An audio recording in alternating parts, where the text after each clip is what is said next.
Hey everybody, we're joined today by Kris Nguyen, whose work K-pop Spirits won the 2018 Webtoon Discover contest. She currently produces Fictional Skin for Webtoon Originals, a drama series told from the view of Finn, a closeted nerd who loves drawing comics, and his cousin Vivi, an outgoing student who jarringly finds that the new guy at school is just like a character out of a video game, and maybe more than just a lookalike. We had an amazing discussion with Kris, and to preview the episode, Kris talks about the beginning of her career working with Monty Oum on the acclaimed web series RWBY, gives us a behind-the-scenes account of what it was like to win the Webtoon contest in 2018, divulges her weekly process for Fictional Skin, and also gives us an honest assessment of how working for Webtoon Originals has changed since her first Originals series, and what creators should know before becoming an Originals creator. Here's Kris.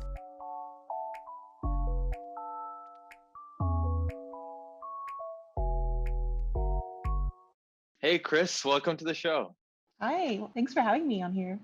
Yes, we are very, very excited to have you. Lots of questions about Fictional Skin and Cape of Mhm. Spirits. But before we get started with all of that, do you mind introducing yourself to our listeners? Yeah, so my name's Kris Nguyen, and I'm the creator of Fictional Skin and Keep of Spirits on Webtoon Originals. And how did you come up with Haku as your pen name?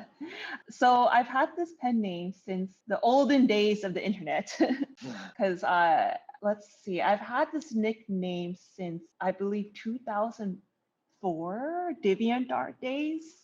Hmm. And I was like in high school, and then like at the time, my friends and we kind of gave each other nicknames. There was someone else in our friend group that had the same name as me, so we're like, oh, let's just give each other nicknames, so it'd be easier. And then we watched Spirit Away, and Haku came from it, and also Naruto Haku. Like also, there's a character from there, and then so we all kind of decided like that was I guess a cool name for me. But it kind of kept staying because I guess back then it wasn't really safe to use your real name on the internet. So that kind of just stayed for a while until like friends in real life started calling me that, because I would like go to conventions with that name or like attend or sell at artist alley. Yeah. And then as I started making like in real life friends, it just kind of I also used to cosplay a lot. So that was kind of like the name I went under. So it just stayed for like years somehow. And then I think like once Webtoon happened, I think I was like, okay, I kind of want to put my own work under my real name. I don't know why I found this funny, but I noticed that online you have Hakuku and Hukaka. Can you tell us a Yeah. little more about that? Yeah. I mean, so like it was because one of my high school friends would always add the extra ku at the end. Like it's a cute thing, like haku ku. So yeah, I kind of made that like my username online, and then on Instagram, hakuku was taken, so that's why I put hukaka.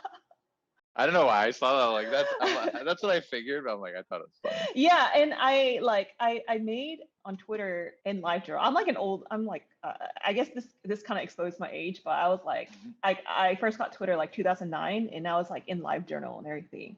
So like Hakuku was my username, but once like I got Instagram I think in 2012, the username was taken, and I used Instagram back then more as like a personal account, like never for like art. Also until like Webtoon happened. Yeah, that's like I guess that's the origin story behind that. And how did you get into comics? So I've always been into comics since I would say like third grade-ish. I was actually really into Calvin Hobbes back then. That was like kind of the axis of comic I had was, and then eventually like one of my older cousins introduced me into like manga. And then so I think there was like a really small selection back then. So I kind of just read whatever that was like around, but then that kind of got me more interested into the manga comic book style. And I guess from there, I just kind of kept digesting more manga back then. And that got me interested into like drawing comics. Originally, like the comics itself was got me into drawing, but it was definitely originally like Calvin Hobbes, because my friends during like recess would we would do like read-alongs with each other. It's kind of cute. Oh, cool. Yeah. Which I kind of put a little bit of that. I don't remember if I put that in Fictional Skin, but kind of something similar. We would just always like do read-alongs or like draw comics together in recess. So that was kind of cool. So you mentioned Calvin and Hobbes as a big Yeah. influence for you. What other stories that you read when you were younger do you think really influenced either your stories today or your art style? Let's see. I know like the earliest influences of manga were definitely Sailor Moon and all the Clamp comics.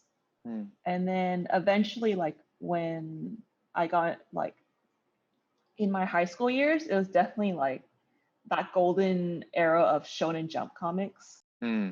So that's when I started getting more into like action shonen comics because that was like when they started officially licensing Bleach, Naruto, One Piece, and then that was like the one thing I asked my parents to. I wanted to subscribe to it, so like we would actually get delivered a thick, the thick Shonen Jump magazine or whatever they called it back then, once a Yeah. month.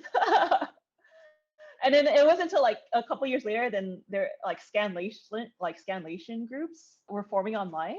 And then that was like the way I was like accessing all my comics. Before it was like super old school. How would you describe your art style?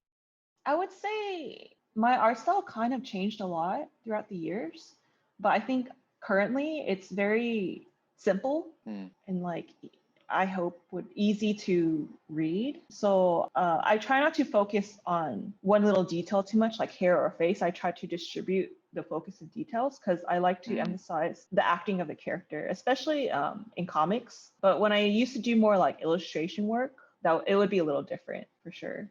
Yeah, I'd love to talk a little bit more about your development as an artist. And before you took the leap to become a creator, Mm-hmm. you talk about this. One of your episodes in the Canvas version of Fictional Skin Mm. is you talking about your background, how much you worked very closely with Monty, who's most famous for being the creator of RWBY. Yeah. You talk about the leap that you made, the craziness behind the story of you Mm-mm. winning the contest for Webtoon. There's a lot to pack into here, but I'd love to talk Yes. a little bit about just working closely and learning from someone like Monty. What was that experience like for you? Yeah. So working with Monty is pretty interesting because how we originally met was through mutual friends. Mm. And it was through anime conventions and cosplay again. So it's kind of cosplay was the one that connected us. I was a big fan of his Dead Fantasy stuff. I believe he wanted to bring me on RWBY more for production art because that was what was kind of my focus in art college was like background design, concept art, production work. But working with him, he basically gave me a lot of flexibility, which was really Mm. nice. Let's see, I think I started working with them spring of 2013. And I think by the end of 2013 was when they uploaded RWBY season one. Before that, he gave me references, but a lot of flexibility on what the school beacon to look like.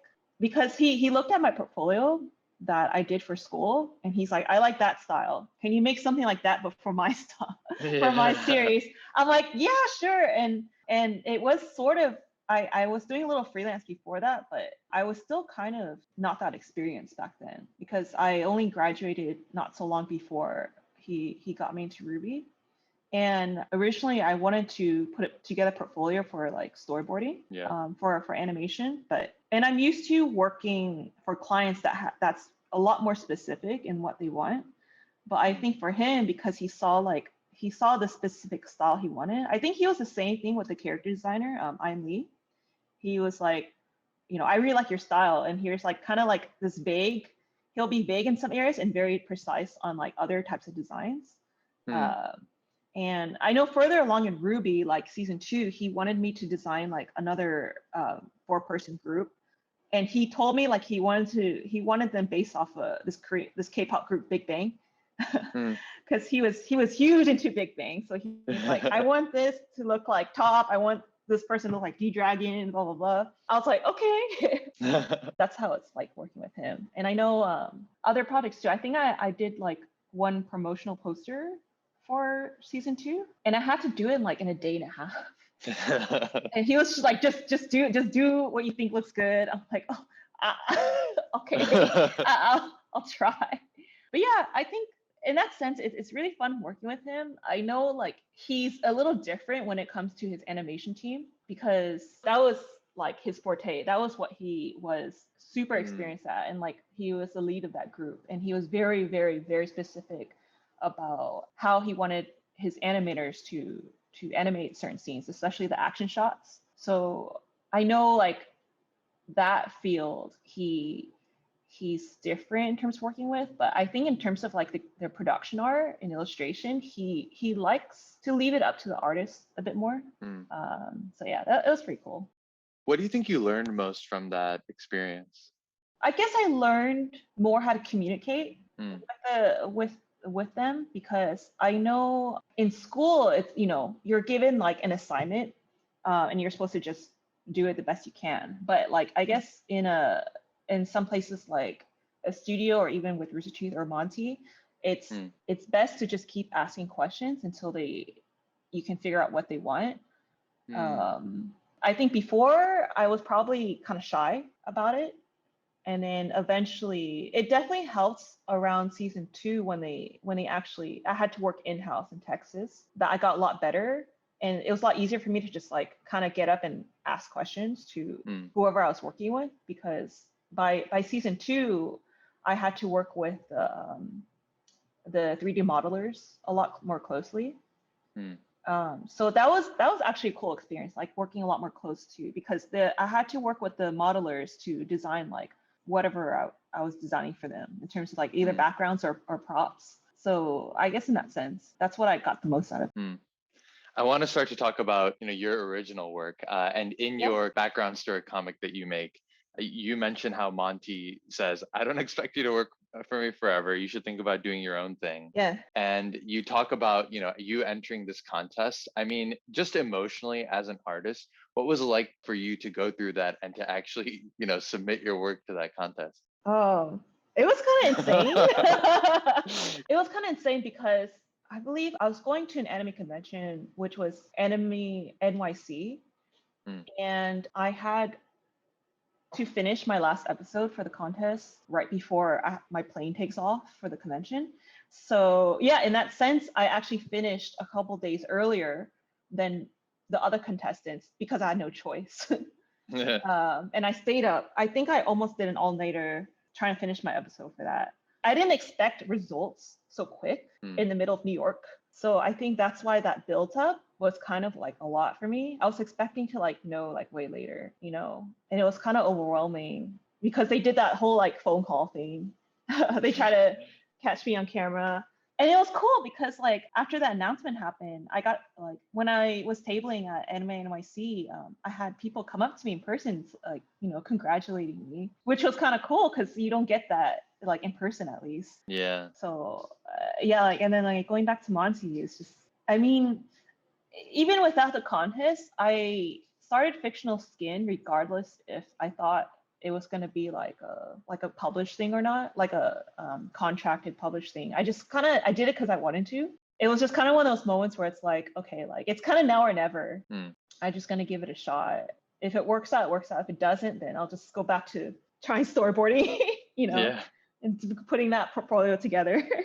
So, you know, you started Cape of Spirit in, it seems like, you know, the first episodes went out in early 2019. You know, in that little story, you talk about you couldn't submit Fictional Skin, even though, like you said, it's something that you've always wanted to do. So how does it feel to get Fictional Skin out there as an original story? It was really exciting. Honestly, during Cape of Spirits, it was hard for me to not think about going back to Fictional Skin. It didn't help also because there's like 2 Jinseis in both stories. Yeah. So whenever people brought up the 2, it kind of like reminded me like Fictional Skin was still there unfinished. I literally remember the day I finished the last episode of Cave Spirits that I was just like so happy that, you know, I can actually return to it, you know, that I can actually like go back to 100% focusing on it. Because I know if I started to think about just even going back to Fictional Skin during when I was working on Cave of Spirits, I would like lose focus on Cape of Spirits, you know, and I wanted to do a good job on Cape of Spirits too. So I just kind of like held on. For Fictional Skin, you touch on some pretty heavy themes. Yeah. I guess what was your story creation process for Fictional Skin? You talked about like it's a story that you wanted to tell for a long time. Why do you think you gravitated towards some heavier things? Because obviously on webtoon, there's a wide range of different stories that are told. Yeah, most of the heavy themes kind of geared towards Jinsei's character. He's a very complex character. Like, without saying too much about him, what's coming up about him, there's going to be a lot more things that we're going to see about his character that kind of.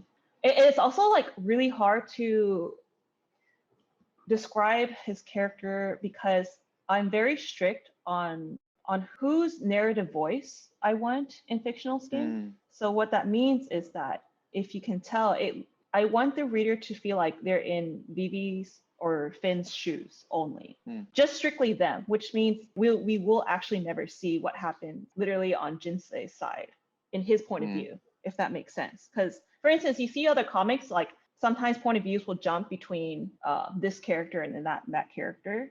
This one, I want to build up that sense of mystery and speculation with the characters Vivi and Finn, which does narrow the storytelling style a lot. But I think it's really interesting because it kind of brings me back.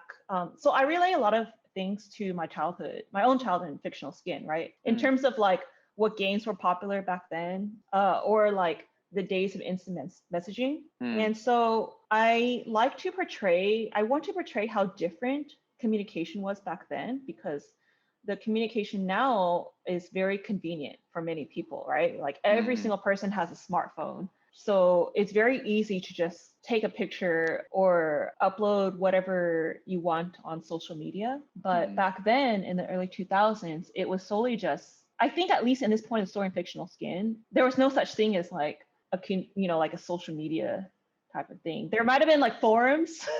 Yeah. And then later in the story, I did a little sneak peek of this in the very first episode of Fictional Skin. There's a chat room scene, and that's gonna happen later in the story, but that's gonna happen a little later because that's when the characters will start, instead of emailing each other. For Canvas readers, that happens in the originals. That's gonna happen soon, when the characters start emailing each other, and then the next step from that was instant messaging, which to me, I remember was like a huge big deal. It was a big deal to a lot of kids around that time, because now you don't have to rely on a phone call to get in contact with your friends. We still had like limited internet back then. You can't sometimes, like internet's on the same line as the phone line. It's still like Wi-Fi didn't exist yet, which is crazy. So it was still limited, but it's still like it's going to be a big deal when things start becoming a lot more like instant back and forth, especially to characters who can't, let's say like Jinsei and Finn, who can't communicate face to face, or even Vivi and Finn, because they live in two different states, right? Like California and Hawaii. So that's going to bring like a different level of communication in the story. Okay, I'm excited to see how that all plays out. In terms of creative process, there's two different things I want to dig into here. The first, what's your process when you come up with a new story? Cape of Spirits was kind of easier to come up with because it kind of came from Fictional Skin. That one, I kind of had the idea of Cape of Spirits, but I actually had my friend who helped me kind of flesh out the writing for Cape of Spirits. So she was also involved in the contest with me as well. She was a lot more better and more experienced in writing world building, while I like to come up with character dynamics instead. So, and actually, like, the reason why I kind of mentioned somewhere in my comics that I never would expect to make Cape of Spirits into a comic, because to be honest, that's not my forte, like fantasy action comics. So which is why it was kind of crazy to me that the first thing that I get officially contracted for was a fantasy action comic. And that comic, in that sense, the comic was like the hardest thing I've ever done. But I learned a lot from it, at least. And I can't really focus on developing any other stories, because I know if I get way too deep into a new story, I lose focus on what I'm already working on. I'm not like good at multitasking in terms of stories. So I like to focus one thing at a time, because I want to put in like 100% of my effort into what I'm currently working on. And whatever that comes up, maybe I'll just put it in like the back burner, like in a list or somewhere, and be like, okay, I'll go back to that later and flesh it out if I'm interested in it. In the canvas version of Fictional Skin, did you have basically the Cape of Spirits characters and concept in there? Because now reading Fictional Skin, that's like a fun little Easter egg. But Yeah. did you have that concept before? And then when the contest came around, were you like, oh, what would happen if I just expanded this world for my story? Is that kind of how it went down? Yeah, kind of. So, like for Cape of Spirits, the characters Jinsei and Katsuro already needed to exist, right? Hmm. So they already existed, and the side characters you see in Cape of Spirits, they kind of existed in Fictional Skin too, but not as fleshed out. And then I had my writer helps me flesh out the side characters a lot more for Cape of Spirits. So long story short, like I had a big hand in how I wanted Jinsei and Katsuro to like develop, but then she had a much bigger hand in how the side characters can develop. So, and then that helped me a lot when producing Cape of Spirits. So now, like with the Fictional Skin reboot, it's a lot more cool that now there's a whole context behind those characters. I can put more Easter eggs because Finn's favorite character is one of the side characters, Kane. So now there's like now she's like fully developed. It's really cool to see readers kind of be like, oh yeah, like I know that character too. I'm also a fan, instead of like this non-existent character that he's like a fan of. So that's kind of cool. Yeah, it's definitely fun to see. And in terms of your weekly process, what does that look like? Obviously, being a Webtoons originals creator, it's really, really hard and it's demanding, and you're putting a lot of work out there. So, what's your weekly process to make sure that things kind of stay in order and stay on time? Yeah, I usually have a chunk of my story beats written out before the large part of the production start. So let's say like before a season starts, I'll try to write about 15 episodes of like a summary of each episode. Yeah. And the summary of each episode can range between 2 to 4 sentences, like a big paragraph. And then from there, like weekly, the first day would usually be writing the script out. And then after that, I would format the episode. So I usually like to separate my scripts by panel lines. So I'll be like panel 1 and then script line, panel 2 script line. And then even like in action, like let's say like this character, drinks a cup of water. That would be panel 4, right? So this helps me break down how many panels I need to draw, because this part is really important to me, or else I end up drawing too much more than necessary. I just try to break it down as much as possible. I try not to worry too much about the limit until I finish it, and then I go back and start editing down. So at least I try not to run into the wall of running out of the point too fast, right? So like, what if I accidentally end up with 60 panels, but I haven't even reached the ending I wanted yet, because I know like I want the episode to end on a certain part, which is I feel like should be the most impactful, and there has been quite a few times where I do have to be like I'm gonna have to move to the next episode. So how can I make the new ending just as important, right? And it's also between choice of, well, I can draw 20 more panels, whatever, right? And that's definitely bitten me in the butt a lot, because especially Cape of Spirits, I've drawn many episodes where it's way over the panel count. Now, like when I do that now, I'll try to make up for it by doing a shorter episode the next episode. So I'm not doing like 2 or 3 long episodes back to back. Usually like the episodes that has the most dialogue can afford to be a little shorter, because the readers do read a little slower the more dialogue there is, but it can't be like too much, it can't be like overwhelming. Whereas like a more action-based episode, especially in Cape of Spirits, each episode would be so long, but it would be consumed very fast.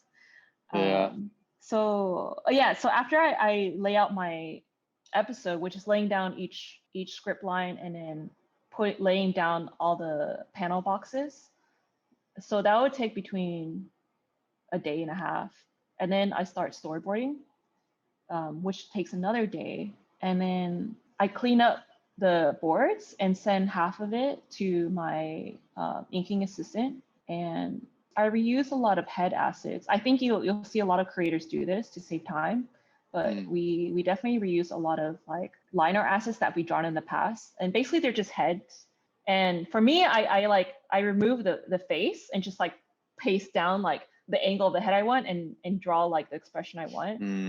Yeah. But because this makes it easier for me to hire an inking assistant that might not have the same style as me, but as long as the head and the face is like is my style, like the rest can be okay. You know what I mean? Yeah.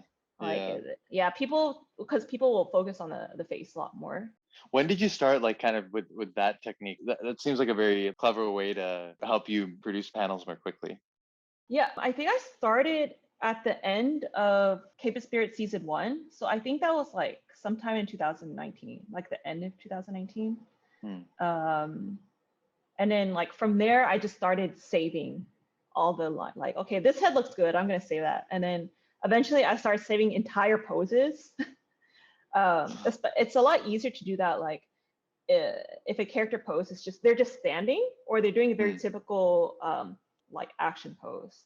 I think down the line, I can afford to make episodes a little longer just because I have all these like assets saved up. And I would also save all the backgrounds I draw too. So I would like draw them all first. And if I know the scene is going to be reoccurring in future episodes, then I know I can just like kind of reuse or just re-edit a little bit to save a lot of time. So yeah, after like the inking phase, then I give pretty much almost all the episodes to all the pages to my colorist to do the flats. And that goes around 2 days. Inking for me can take like 2 days or even more. And then depends on the coloring, it can take about 2 days for the assistant too. And then the final day is just like final edits, putting like the final fancy touches, and then just putting like, for Fictional Skin, the background face is a lot easier because like the style of the comic is a lot more lighthearted.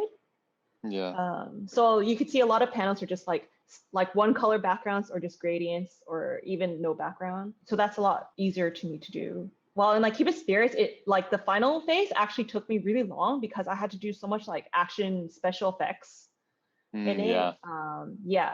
And motion blur things or just make things like amped up with shiny effects. So, and that process can take, I mean, the ideal time is like 5 to 6 days, but lately it's been taking a little longer than that because sometimes muscle pains come up, and that just happens, I think I've learned to just slow down whenever that happens and not kind of panic over that. Yeah, we've seen a few artists deal with that.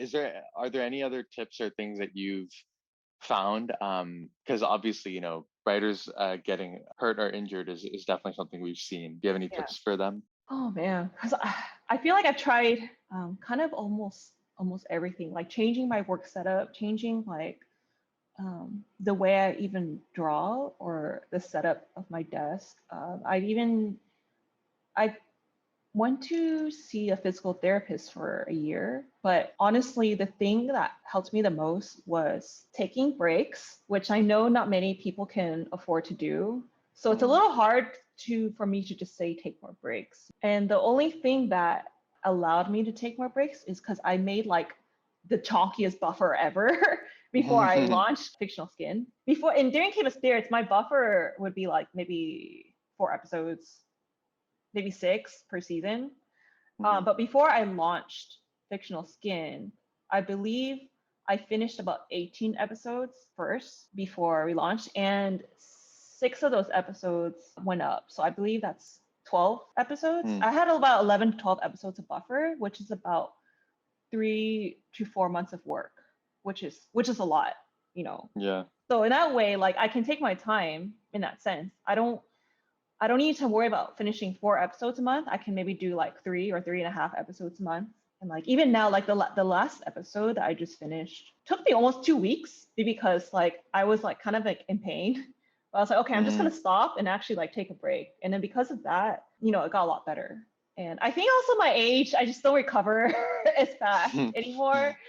I don't like Even like 4 years ago, I would draw so much. I'd be, oh yeah, it's no problem. I could draw for like 12 hours straight, right? And then now I Hmm. can't do that. I can't do that anymore. There's just no way.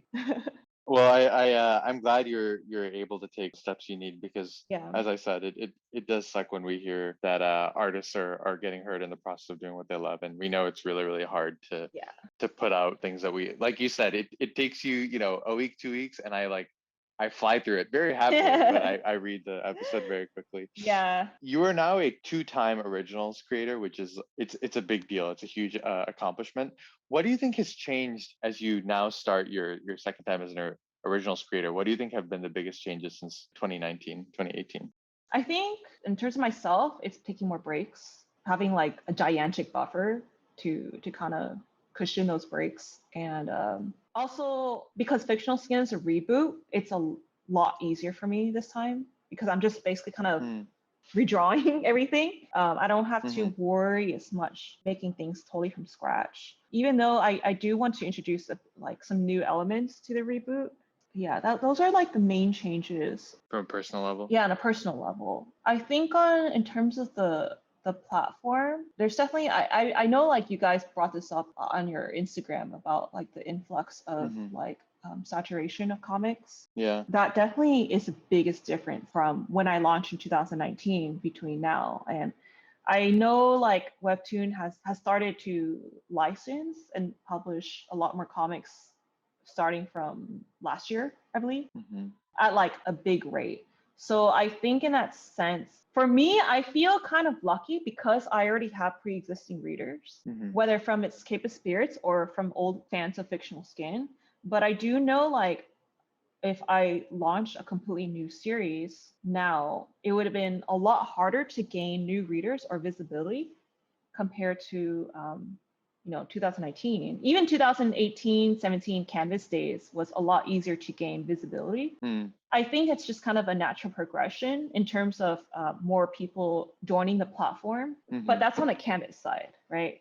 I think on the original side, it grew too fast. Mm. I do think that they need to kind of change their platform to adapt. Now they have such a variation of comics. They need to figure out a way to have people access those new comics a lot better.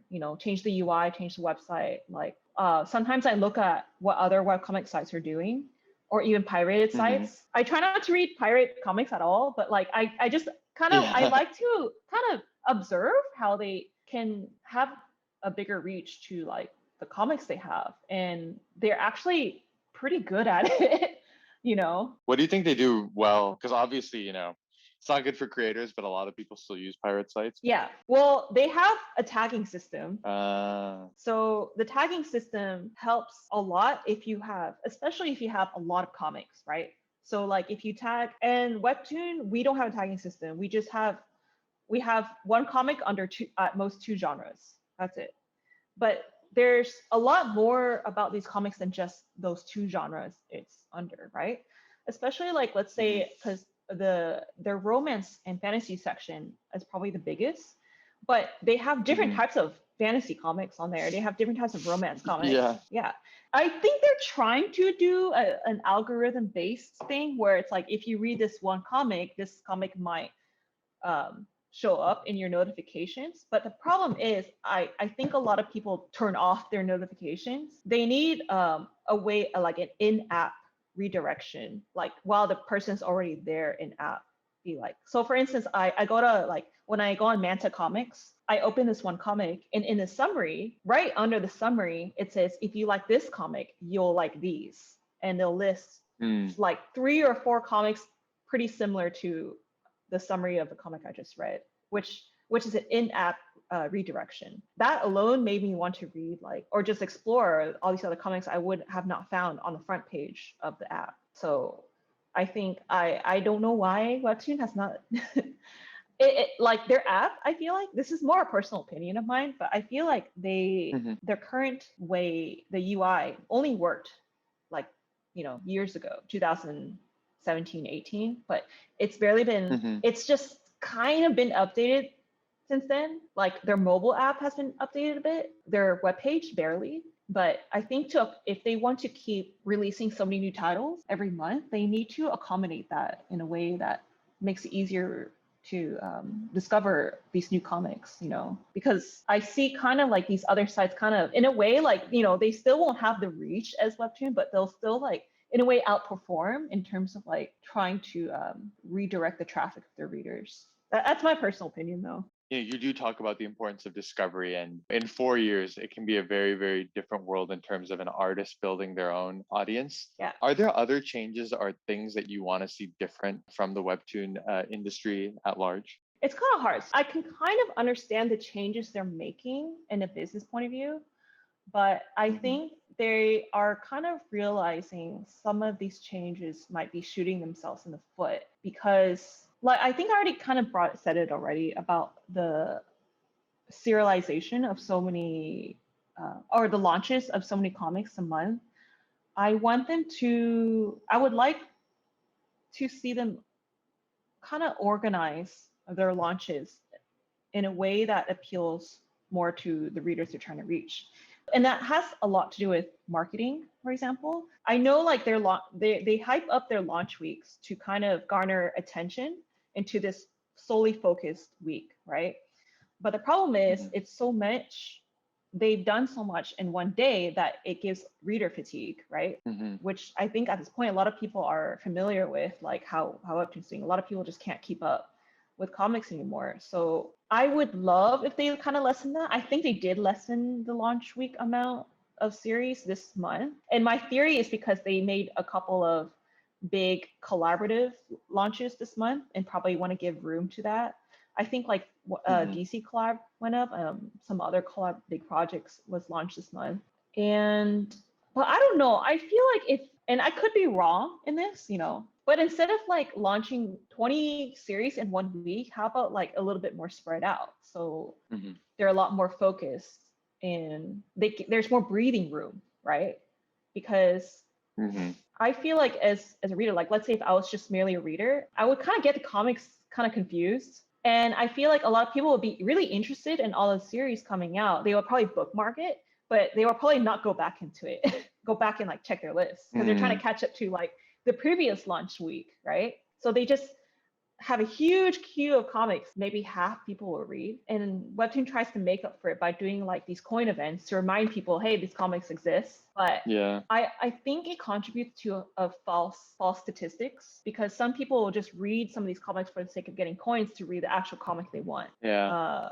So in my eyes, it's a little messy. I think it could be more organized, more distributed, like in a way that gives like a fair amount of marketing promotion time to each comics, because that's how it used to be in 2019. Like sometimes there would be only 2 series launching that month, but it would be every week. I used to remember almost every single comic that launched back then, and now it's impossible. So I think like this is more like my speculation. They could just be trying to meet a quota of like series they're trying to launch.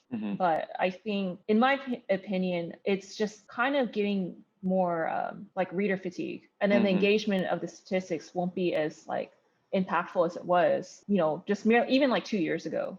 Yeah, I can go on forever about this thing because because I've seen it like from 2 different series how different it is. So you can kind of feel the difficulty in building the audience. I'm curious, in terms of what Webtoon looks for in a story, do you think that has changed drastically, or it's similar themes of things that they look for? That's a good question. I think they change what they look for sure. I know there has been instances where they'll say to a creator, we're not looking for a story like that right now, but maybe in this timeline. And that's like the most vague I can put it. Sometimes there will be like, hey, we want to launch these type of series are kind of similar in theme, so they'll kind of focus on that. And it also depends on the editor, how much they're vouching for a series, despite of what Webtoon is looking for. And I don't know how much has that changed if some of the picks are a lot more editor based on their preferences. I know it used to be that way during my first series. It was much more editorially driven, you think? Yeah, for sure. They don't shy away from more niche stories back then. But I think now, I think it's a little harder to give niche stories a chance because I believe there's a little more risk to it now. And I think they shot themselves in the foot for not giving visibility to niche series. Because if they want to promote niche series, like let's say if they want to expand their action genre, right? Mm-hmm. And they're trying to do that with their call to action contests, and they're trying to license a bunch of action comics. At the same time, you know, they're trying to expand their reader base. They want to expand like the demographic of their platform. I believe they need to push harder than they currently are to gather more readers interested in that genre. They can't just post and be done with it, right? They just need to post and like ad campaign the shit out of that. Like put ads of that on like YouTube, Twitch, everywhere. And I don't think the contest is enough for that. The contest, I feel like, more for creators, not for readers. My fear is that because action is a lot harder, like the smaller genres like action, horror, or thriller and such, could definitely be expanded. But there's already such a small demographic for that on Webtoon. So how do you grow that demographic in the first place, right? The series of these genres need to be marketed so much that people just have to realize these exist and then interest in it. Almost to the point they have to be annoying about it. You know what I mean? Yeah, no, it's like Instagram and Facebook ads, for example, are kind of like that. They're really annoying. But at the same time, you kind of remember them because they come up so many times. But I don't see that with these other genres they keep saying they're trying to expand on. They're doing like almost the bare minimum, in my opinion. You know, maybe they are trying somewhere. In the meantime, they're still promoting like their top comics because that's what brings in the revenue, which I understand from a business point of view, you know. Yeah. They know they can take a risk in experimenting with how they're marketing things, but I don't like how they're doing it at the cost of creators. In terms of building an audience, one of the things that creators can control, and it's becoming more and more important, is building an audience on social media. So you have a pretty large following of over 30,000 followers on Instagram. Like, can you talk a little bit about how that came up and how that has supported you, especially when, you know, in the past 4 years, like, obviously there are more readers, but like you said, there's way more stories. Yeah. It's hard to get people's attention on these stories. Has it been helpful for you to have this bank of readers, or how have you kind of gotten around some of the issues that we've talked about rather? Yeah, so I think in terms of my followers, because I've had these social media accounts for so long, my growth is pretty slow, which was fine because before Webtoon, I never counted on social media in terms of like my art career. So like outside of social media, I had to do a lot of outside networking for my career. And once Webtoon happened, I think that my socials definitely did grow because of that. And I think I know like during RWBY, it grew a bit too because my socials was tagged a lot whenever they promoted something for RWBY. And before Webtoon, I was in a lot of fandoms and that kind of helped a lot in terms of like, not just, I mean, it helped in growth, you know, but because like, if you're multiple fandoms, it might be different. But I connected through a lot of artists that became friends that way. It's hard for me to figure out how to grow an audience solely in just original art because it's very, very hard. I think there's a few exceptions that's grown their platform purely on just original art. I think they have an appeal to what, you know, social media likes or what's like trending right now. They're really good at engaging with people online. I'm not that good at it. Like because I kind of just tweet into the void a lot. I don't make a lot of posts for the sake of growing my social media. But I do know like people don't really follow social media much, at least on Twitter, for your art. Actually, they follow you as your personality. That's what I noticed. Like the post that gets the most engagement. If you like, for instance, if I want to post an opinion about Webtoon, those posts get like the most engagements versus like if I post like a really cool piece of art. Unless if the art is kind of like memeable, yeah. I've seen a lot of people do that. How to connect with their how to bring new readers. If you don't have fan art like with a pre-existing fan base to connect you can at least attach like your characters to memes, which I think is a really smart way of getting people interested. They're like, okay, I understand this meme, but I've never seen these characters before, so like I'm interested now. And I think like I haven't gone to TikTok yet, but I know TikTok is another example of how to figure out how to connect to a person within like 10 seconds. Mm-hmm. And I know that's how some people grow their audience in that way, to just keep up with what's kind of trending right now and attach that to their personal work and their stories. But I know that's not like for everyone, because sometimes their story or the content might not, they don't want that associated with like the memes or the trends. Yeah. I think for me personally, my growth was more like organic, in a sense that I've come from other parts of my art career before Webtoon. I did want to get to the fan questions, but one other question on the Originals Webtoon world. Obviously, when you become an Originals artist, one of the good things is you get more reach, you get financial support, which is huge for creators. Yeah. What have been the things that you've kind of enjoyed the most? And what do you think are some other things that people may not realize as they become Originals artists? Okay, so besides the obvious is the weekly schedule, which is the biggest part. I think that's like the biggest part of becoming Originals is meeting your deadlines for it. Mm-hmm. Working with an editor also different. It is kind of nice to have that second eye, because I know I struggle with that a lot doing Cape of Spirits. And even like when Fictional Skin was on Canvas, I was always like, oh, I wish I had an editor to see if, like, just to tell me if I'm doing something wrong. Yeah. So my editor is flexible in a way that if I need help, like he'll let me ask, but I think he knows that I work best managing my own series. So he kind of like, he's very hands off, but it's nice to know like if you need that second eye, like the editor will be there to help you. And I know some other creators have different relationship with the editors in terms of like they want more hands-on help with their series, or there are some editors that are like too hands-on to the point where the creator might be a little compromised in a way. But they never force you to make your story in a certain way, because everything they say is a suggestion. And I do want to like tell any creator that's listening to this, if you do get contracted by Webtoon and if you're working with an editor, I just want you to know that you could say no. You could say no to any suggestion they make, or you can always work through a certain solution.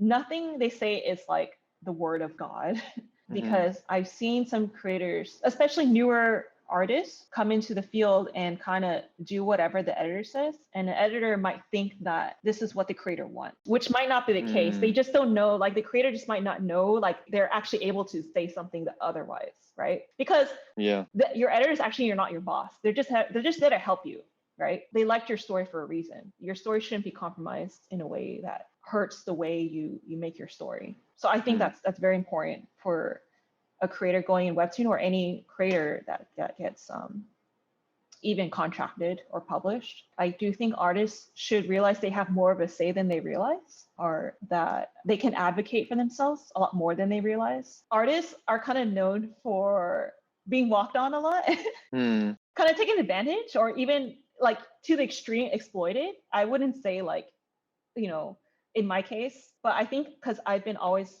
good at verbalizing what I like and don't like, Webtoon has been very good about listening. I think our creators just need to know they actually can have a voice over their own series. No, it's definitely important for people to know. Are you ready to move on to a few fan questions? Yeah. The first one is from Mountain Lake 65, and the question is, were there scenes that you had to remove because it didn't make sense in the story or made it too long? If you did, what was it? I know that we're still very early in Fictional Skin, so you may not be able to talk about it. So I believe there was like a letter scene. I think only one letter was in a chapter, but in the Canvas version, there were actually two. And I decided to actually take the second letter out in the originals because it was kind of filler. I think like parts of it will be brought up, but it's not, I don't think it contributed to the story that much. So that's one of the things I remember editing out. Even if readers notice it's taken out, I don't think it's still like a problem if they miss that part, because in the end, like overall, I don't think it contributes to story much. And it's one of those things when making an original series, you kind of have to learn how to let go of certain scenes, or else it'll just drag. And that's one of the things I learned. Like producing 4 episodes can take a long time, but only 4 episodes is already like technically a whole month for the reader. So that's actually a long time to get through a scene. I learned that through like Cape of Spirits when I was drawing an action scene. An action scene could easily take up like 3-4 episodes, but then it's going to feel like a 3-4 a month long fight scene, right? Mm-hmm. And I realized, oh, I don't want to read that either. I don't want to read a whole month on just one fight scene, So I think like editing down is like absolutely necessary in terms of like pacing. Next question is from Jal Hate. And the question is, which character do you resonate with the most and which character is your favorite to draw? I hope you're doing well and can't wait to see how the story goes. Oh, cool. Probably Finn. It's probably given because he's like the little nerdy artist. And I think all of them are pretty fun to draw. I think Jinsei kind of is the most fun to draw actually because he's kind of like the weirdest one, I guess. While Finn is like a little too close home to me, so it just feels like an extension of myself.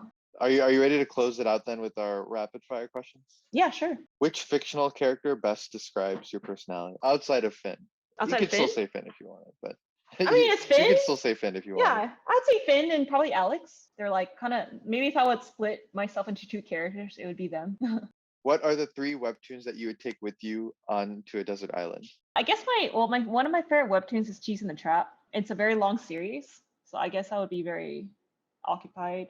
One Piece, because because it's like 3 Bibles long, like 10 Bibles long. So I've only read like a couple volumes of One Piece. So I would just bring it, just solely the fact that it would keep me occupied. And my other favorite manga is Blade of the Immortal. I would bring that with me. Yeah. You have given us so much fascinating insight and things that we learned from you today. So, Kris, thanks for taking some time. Listener, please check out Fictional Skin. From there, her link tree is there. You'll be able to learn a lot more. And Kris, thank you so much for taking some time to join us today. No problem. Thanks for having me on. Thank you for joining us today. If you have any feedback or want to be featured as our next guest, please write to us at pixelsandpanelspod@gmail.com. If you enjoyed the show, don't forget to subscribe, like, or give us a 5-star rating. See you all next week.